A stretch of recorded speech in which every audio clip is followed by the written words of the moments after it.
false prophets who are dressed in sheep clothing remain the same. God examines your hearts. God shows that you are enduring. Yes, don't came from men. The congregation may stone us because they forgave me this authority. Those attacks, who are dressed in sheep clothing, but inwardly, they are killing and beating seriously. You run to Muslims to be prayed for in dua. False prophets who are dressed in sheep clothing. That the Lord Jesus Christ is the light of God. Whoever believes Jesus Christ moves out from the light. I usually tell you that how do you say, because the Bible says there is more blessing in giving than in receiving. Who gave you this authority to do what you are doing? Teachers, please, after 23rd of October, Council Mall is around, so you can meet and for you as well as you pray. Amen.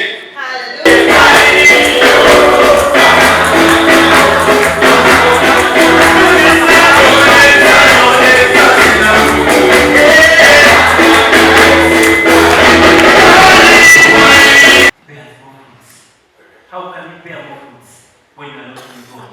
But see from Him. In the book of, I'm also talking about God, walking in the ways of God, and how do you treat other people? How do you walk in the daily life? How do you conduct yourself with rats? The rat eats peanuts. And now, it was one time when the rat was enjoying the peanuts that they had. Tiptoeing. He took tiptoeing. The rat see. The devil is tiptoeing. Eh? The rat enjoyed the peanuts and it was dead. It was no longer in life. Amen. So, treasure God, know the ways of God. The book of Thessalonians, 2 Thessalonians chapter, what does it say? Whoever is there. Is it the one? Yes. Yes. Therefore, we ourselves boast about you in the Mother's Union. I saw how are you? You come. Sorry, let me recognize the presence.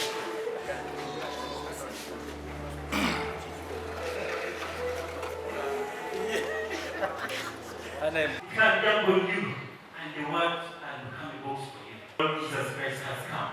Isaiah. That our judgment is going to be upon, based upon our ways in you. And once God has seen that you have not done it, He will reward you.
We are praying for the police, the prisons.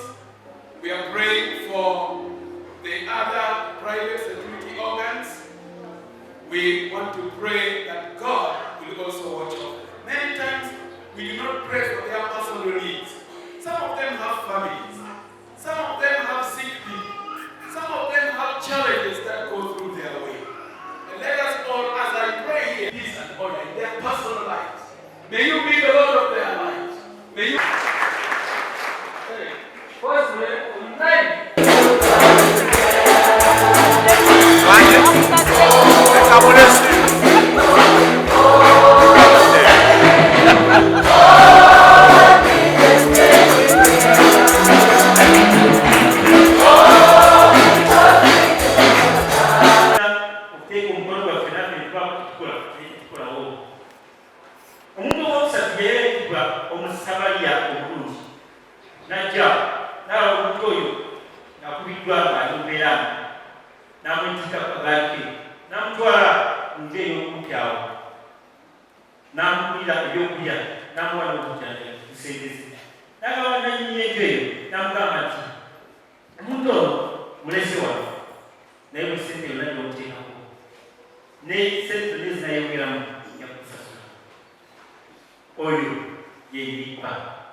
Provost wa St. Philip's and Cathedral Emukono, twebaza Katonda lw'ekiseera kino Mukama kyatuwadde n'okusinga olunaku luno. Olunaku luno olwaleero tutongozza okusaba nga tuyita nga tukola wamu n'abakugu bayite ba professionals mu bitongole ebyenjawulo Katonda nga bw'atuyise. Tetwagadde okunyweza n'okulaga nti Katonda atusimbye. Katonda atudde watutadde olw'okumugasa. Kyova olaba tutambisa n'ekitongole kino eky'ebyokwerinda omuli poliisi, omuli amagye, omuli prisoni, era batukoze bulungi be babulidde enjiri be babadde bakulembeddemu byonna. Twongedde okulaba nti bantu ba mugaso era twongera okubasabira bakkirize Katonda abakozese kubanga bakola omulimu munene. Awatali security tetusobola kuba na mirembe, tetusobola kutambula nga tutambula, tetuyinza kukola mirimu gyaffe. Naye olwokubanga waliwo security, ababi balina entiisa nti bwe nnaakola kino bajja kunkwata ku nkono ne twesanga ng'abantu bakaba tulina emirembe. So twebaza Katonda nti tutandise n'aba security era batukoze bulungi, ab'ebyokwerinda tubaddeko ne kampuni eza private, naye bonna tubeetaaga kubanga obukuumi ngeri ya bwa Katonda. Katonda mukuumi waffe omukulu niye alina bakozesa olw'okulaba ng'akuuma abantu be n'ensi ye. Kale nno ensonga lwaki twabayise ne tubeera nabo ne bannabyabufuzi. Kale nno kubanga Mukama batadde mu bifo ebyo olw'okumugasa. Buli kye tuli kyonna nteekateeka ya Katonda. Sebo twebaza Katonda nti entiisa eri abantu okutya Abebyokwerida egenda eggwaawo, si mu bubi kubanga abo bantu bannaffe, baana baffe, ba luganda lwaffe, tubeera nabo. Yensonga tubasaba bongere okukola omulimu ogwo nga bamanyi nti Katonda yabayise. Tebaliiwo kutiibwa wabula okuteeka obuntu bulamu mu bantu. Kale nno kino ekyokumuntu okulaba poliisi n'odduka atalina musango odduka ki? Era nabo tubasaba bagoberere enkola y'obwakatonda, baleete mirembe so si butabanguko. Kale nno batukoze bulungi, tubasabira olw'embeera eyo. Kyakubeerawo buli ddi. Buli mwaka tulowooza tujja kuba n'obudde nga tuwaayo ebitongole byaffe okujja okubasabira ate nabo okugabana wamu n'abantu be baweerezaamu.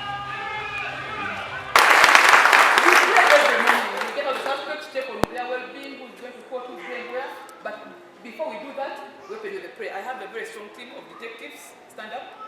Detectives, all of you stand up.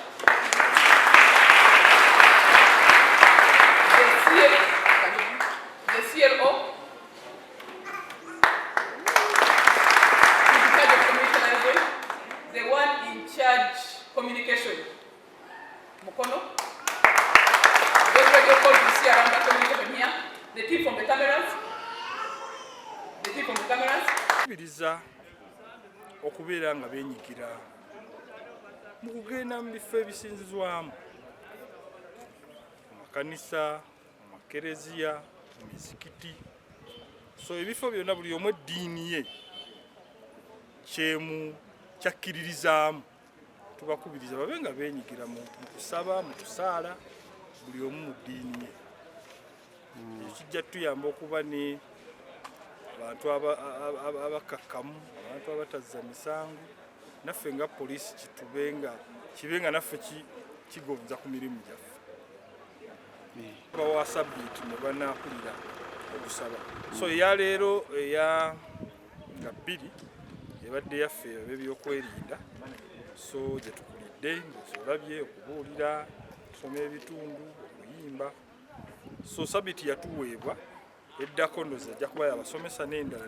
So kyetubaddeko nga naffe tukola omulimu ogw'obuweereza bwa Katonda. Kati afande ki?